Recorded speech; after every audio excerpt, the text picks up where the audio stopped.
industria gunean sartzen ari zara. Ez da edo nolako industria, orain bisitatu behar dugun hau ez da? Hau ez da, esan dezakegun fabrika edo leku normal bat. Hemen ditugu hainbat produktu berezi, hidrokarburoak bertan metatuta. Orduan, hemen ziurtasun neurria jarraitu behar dira.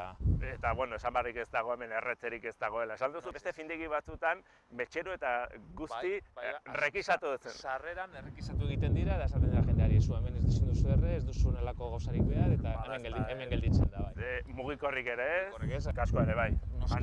Noski baietz. Erki ba, aurrera. Gozen ba.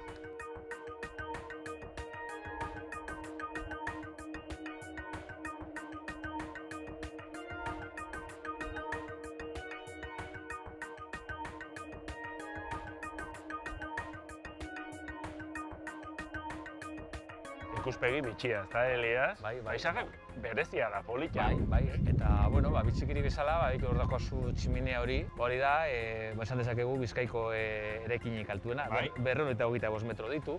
Iberdrola dorrea baina altuagoa. Nahiko altuagoa. Horrek barruti dauka igogailu bat, goraino heltzen dena, da, edifizio bezala kontsideratu du. Petrolioa zuen lehen gaia, nondik etortzen da, hona? Hemen daukagu bertan itsasoa, eta hemen daukagu portua, da itsasontziz munduko edozein tokitatik ekartzen ditugu. Hori galdetu barezu, zergatik hemen? Zergatik findegia hemen jartzaren arrazoia? Preseski itsasoaren ondoan egotea, eta gainera edukitzea bertan oso sakonera handiko urak, eta horrela petrolio itsasontzi oso handia bertaraino etorri ahal izateko.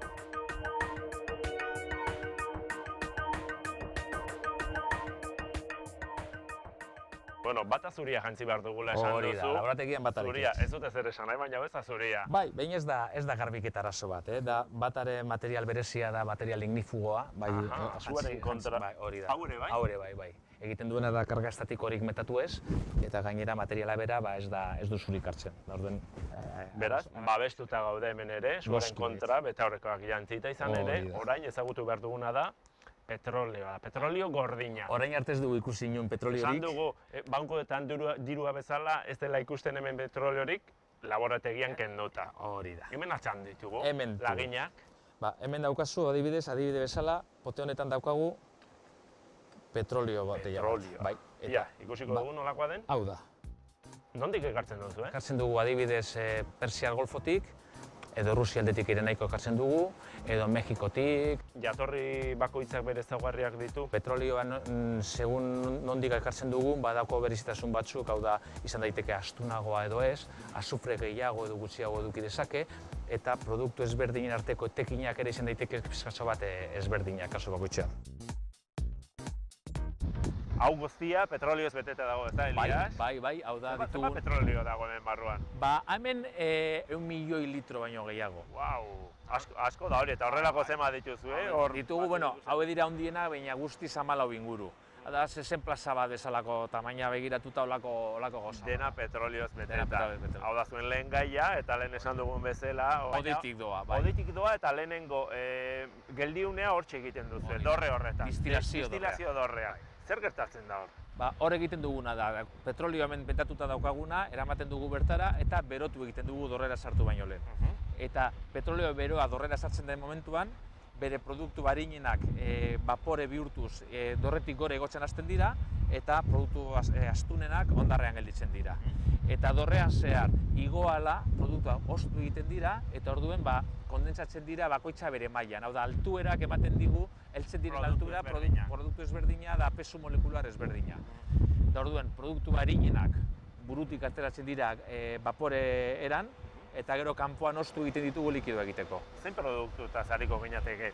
Goitik bera hasita? Goitik bera begiratuta, Arinenetik? Arinena dira denok ezagutzen dituguan, butanoa, propanoa, hau da bonbonetan etxean eta askotan erabili izan direnak.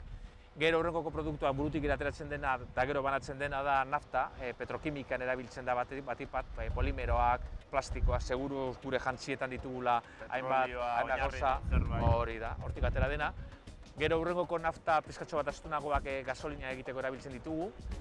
Da gero kerosenoa, abioiak egaz egiteko erabiltzen dugun erregai arruntena. Eta gero motorearen erdigunean ateratzen ditugu gasoila, hau da, kotxeetan konbustible bezala erabiltzen duguna. Hau da, destilazio prozesutik ateratzen den produktutik arinenetaikoa, da nafta. Pizkatxo bat ilunagoa dena da gasoila. Potenetan daukaguna da gasolina apur bat, hau da, kotxeetan erabiltzen duguna, ezagutzen duguna.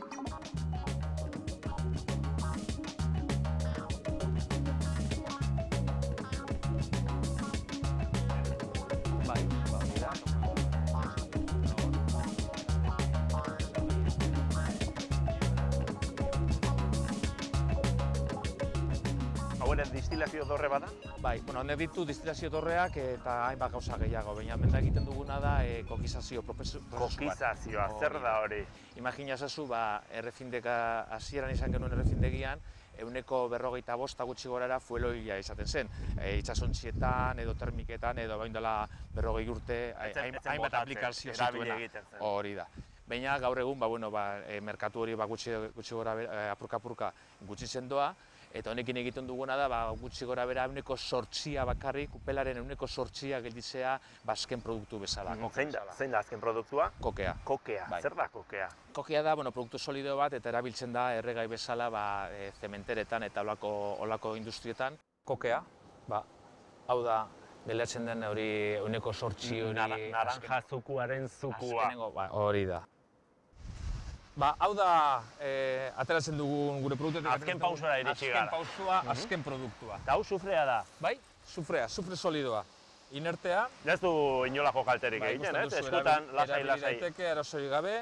Eta hau, erabiltzen da batez ere fertilizante industrian eta olako aplikazioetan. Nik entzuna dut, gasolio eta gasolinek sufrea baldin badute, motorearentzat txarra, ez da? Gaur egun kaltea eta aberiak eta... Denetatik. Gaur egun ditugun motoreak katalizatzaileekin eta oso efizientzia handia, kontsumo gutxia daukaten da guzti horiek, hori lortzeko lehen pausua da erregaiek ez dezatela sufrerik eduki. Orduan guk hemen errefindegian egiten duguna da, korronte guztitatik sufre hori guztia atera eta hemen produktu bezala. Erauzten duzue gasoliotik, gasolinatik eta... Hori da. Gaur egun ditugun erregaien kalitatea asko hobetu da eta parametro funtsezkoena sufreak ez izatea da. Ederki Baliaz, eskerrik asko, zure lantokia erakusteagatik. Eskerrik asko zuei etortzeagatik.